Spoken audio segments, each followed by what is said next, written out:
become future stars. अध्याय 9 कारक case. कारक क्रिया के साथ संज्ञा या सर्वनाम का संबंध बताता है। वाक्य में प्रयुक्त हुए संज्ञा अथवा सर्वनाम अन्य संज्ञा व सर्वनामों तथा क्रिया के साथ संबंधित होते हैं। वाक्य का निर्माण इन्हीं संबंधों के आधार पर होता है। देखिए, पढ़िए और समझिए। माँ जी ने बच्चों को खाना खिलाया। इस वाक्य में सभी संज्ञा शब्दों का क्रिया से संबंध है। माँ जी ने बच्चों को खिलाया खाना।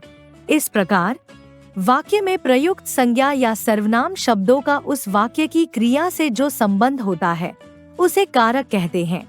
परसर्ग मार्क्स ऑफ केसेस।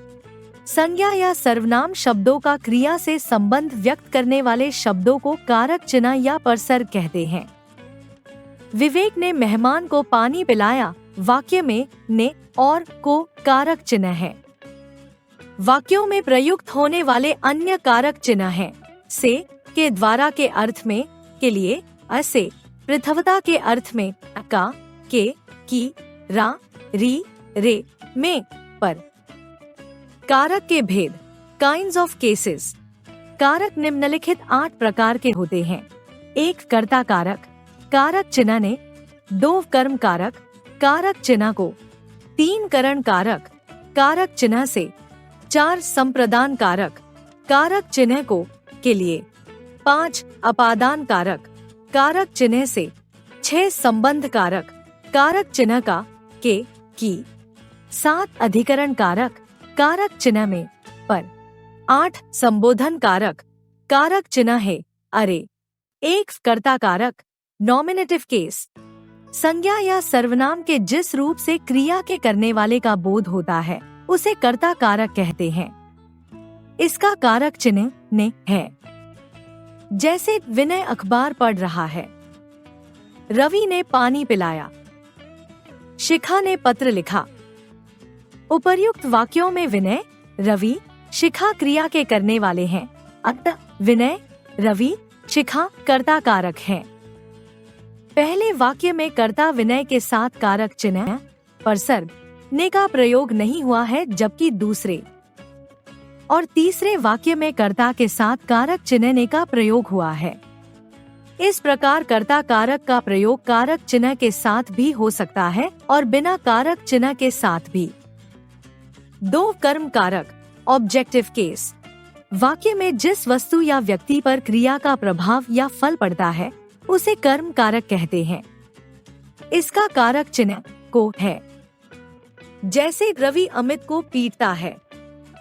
अध्यापक सार्थक को पढ़ाते हैं। विपिन खाना खाता है। इन वाक्यों में अमित, सार्थक व खाना कर्म कारक हैं, क्योंकि क्रिया का प्रभाव या फल इन्हीं पर पड़ रहा है। यहाँ पहले तथा दूसरे वाक्य में कर्म कारक के साथ कारक चिन्हकों का प्रयोग हुआ है, जबकि तीसरे वाक्य में कर्म कारक के साथ कारक चिन्हकों का प्रयोग नहीं हुआ है।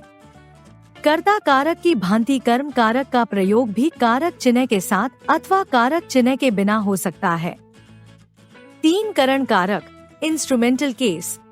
वाक्य में कर्ता जिस साधन से क्रिया करता है उसे करण कारक कहते हैं। इसका कारक चिन्ह से तथा के द्वारा है। जैसे नवीन कलम से लिखता है। अजय कार से दिल्ली गया है। बच्चे बस के द्वारा घूमने गए। यहाँ पहले वाक्य में कलम, दूसरे वाक्य में कार तथा तीसरे वाक्य में बस क्रिया के साधन हैं। अतः इन वाक्यों में कलम, कार तथा बस करण कारक हैं। 4 संप्रदान कारक, डेटिव केस। वाक्य में कर्ता जिसके लिए कोई क्रिया करता है या जिसको कुछ देता है उसे संप्रदान कारक कहते हैं।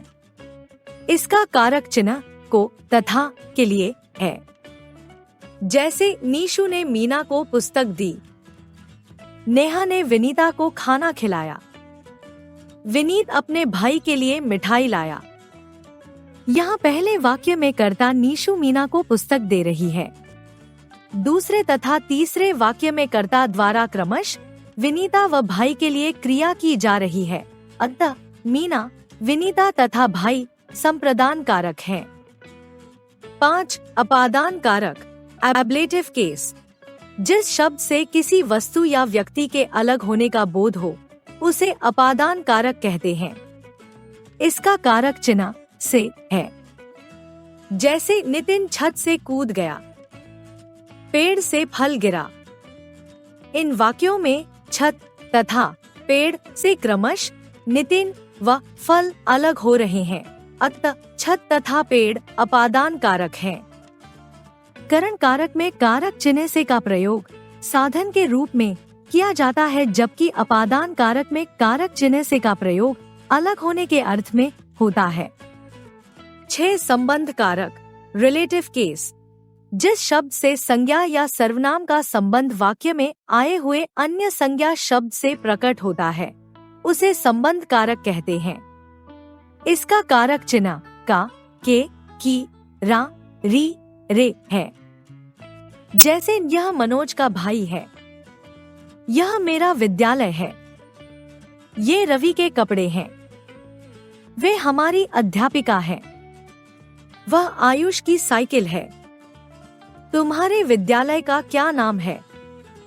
इन वाक्यों में मनोज का संबंध भाई से, रवि का संबंध कपड़ों से तथा आयुष का संबंध साइकिल से प्रकट हो रहा है।